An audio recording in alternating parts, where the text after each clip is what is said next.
Iran ও পারস্য উপসাগর অঞ্চলের আকাশে উত্তেজনাপূর্ণ পরিস্থিতির মধ্যে বিধ্বস্ত একটি মার্কিন যুদ্ধ বিমানের নিখোঁজ পাইলটকে ঘিরে শুরু হয়েছে জোরদার অনুসন্ধান অভিযান। পাইলটকে খুঁজে পেতে মরিয়া হয়ে উঠেছে যুক্তরাষ্ট্র ও ইরান। দুই পক্ষই পৃথকভাবে তৎপরতা চালাচ্ছে।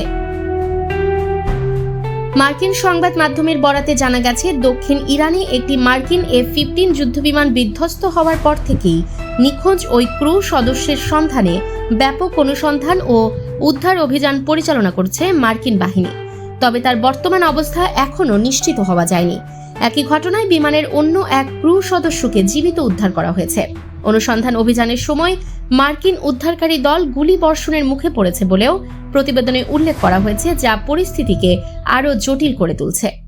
অন্যদিকে ইরানের রাষ্ট্রীয় সংবাদ মাধ্যম জানিয়েছে, নিখোঁজ পাইলটকে খুঁজে পেতে ইরানি নিরাপত্তা বাহিনীও সক্রিয়ভাবে অভিযান চালাচ্ছে।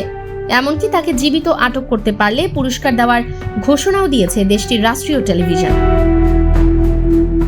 ইরানের দাবি, তারা দুটি মার্কিন যুদ্ধবিমান ভূপাতিত করেছে।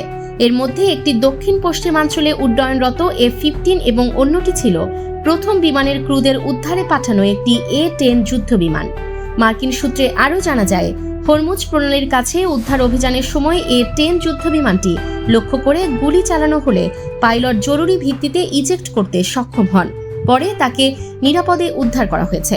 ঘটনাটি ঘিরে অঞ্চল জুড়ে উত্তেজনা বৃদ্ধি পেয়েছে এবং পরিস্থিতির উপর আন্তর্জাতিক মহল গভীর নজর রাখছে।